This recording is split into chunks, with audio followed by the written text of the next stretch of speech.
तो जय हिंद मेरे सारे भाइयों को। कैसे आप लोग? उम्मीद करता हूँ आप लोग बिल्कुल अच्छे होंगे। तो सभी भाइयों के लिए बहुत बड़ी खबर निकल के आ रही भैया, ये खबर सभी विभाग के लिए। तो आप लोग वीडियो को पूरा देखें और चैनल पे नए हैं तो चैनल को सब्सक्राइब करना ना भूलें और वीडियो को लाइक भी कर दें।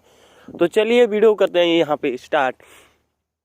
8वें वेतन आयोग के बाद केंद्रीय कर्मचारियों की पेंशन में कितनी होगी बढ़ोतरी, जानिए काम की खबर। केंद्रीय कर्मचारी और पेंशन के लिए हाल ही में एक सरकार की ओर से एक जरूरी अपडेट सामने आ रहा है। भारत की केंद्र सरकार द्वारा इनके लिए खुशखबरी का ऐलान कर दिया गया है। कर्मचारियों की सैलरी और पेंशनर्स की पेंशन में तगड़े इजाफे की जानकारी सामने आ रही है, जिससे कि इन कर्मचारियों में खुशी की लहर दौड़ रही है। आइए जान ले कि इनमें कितना कब होगी बढ़ोतरी। कर्मचारियों को नए साल का तोहफा देने की सरकार की ओर से पूरी सप्लिंग चल रही है। ये कर्मचारियों के लिए एक किसी गुड न्यूज़ से कम नहीं है। या ये तो आप जानते ही होंगे कि कब से कर्मचारियों के द्वारा 8वें वेतन आयोग का इंतजार किया जा रहा है।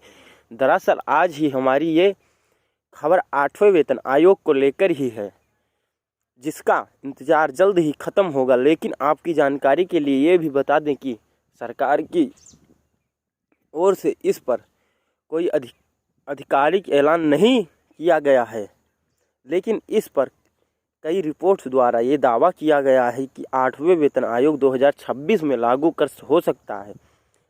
इस वेतन आयोग के तहत न केवल कर्मचारियों के वेतन में इजाफा होगा, बल्कि इसके तहत मिलने वाली पेंशन भी अहम बदलाव होने वाली की उम्मीद है। कितनी मिलेगी? यूनिफाइड पेंशन स्कीम के तहत पेंशन। खबर के माध्यम से हम आपको ये बता दें कि अगले साल यानी कि साल 2025 में लागू होने वाले यूनिफाइड पेंशन स्कीम के तहत रिटायरमेंट होने के बाद केंद्रीय कर्मचारियों को उनको औसत वेतन का कुल 50% के रूप में दिया जाएगा। पेंशन कुल 50% के रूप में दिया जाएगा। अब इसका अभिप्राय ये है कि कर्मचारी जो भी आखिरी 12 महीने में औसत वेतन प्राप्त करेगा उसमें से 50% को उनकी हर महीने पेंशन के रूप में प्राप्त होगा। इस समय यूपीएससी पेंशन का दायरा और बढ़ाने की संभावना है, खासकर जब 8वें वेतन आयोग के तहत वेतन और पेंशन में बदलाव किए जाएंगे।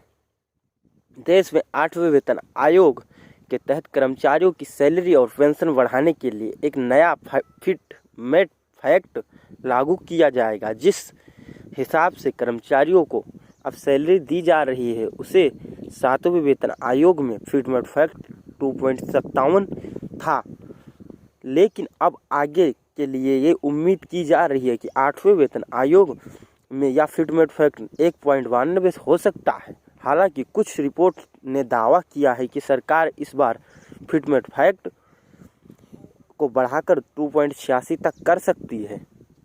लेकिन अगर ऐसा हो जाता है तो कर्मचारियों का न्यूनतम वेतन 18,000 रुपये से बढ़ाकर 51,480 रुपये हो जाएगा और इस हिसाब से पेंशन भी 9,000 रुपये से बढ़कर 25,740 रुपये हो सकता है।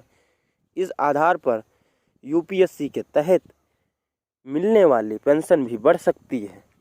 यूपीएससी यानी कि यूनियनफाइड पेंशन स्कीम के तहत रिटायर कर्मचारी को पूरी जीवन पेंशन मिलेगी। इसके अलावा मान लो अगर कोई कर्मचारी कम से कम 10 साल की नौकरी पूरी करता है तो उसे 10,000 रुपये की न्यूनतम पेंशन मिलेगी। पेंशन भोगी के मृत्यु के बाद उनके जीवन साथी को पेंशन का 60% हिस्सा मिलेगा। यदि कर्मचारी 25 साल से कम सर्विस करता है तो उसे प्रोराटा आधार पर पेंशन दी जाएगी। तो आपको ये वीडियो कैसी लगी? वीडियो अच्छी लगी हो तो चैनल को सब्सक्राइब और वीडियो को लाइक करना ना भूलें। मिलते हैं आपको अगली वीडियो में, तब तक के लिए जय हिंद।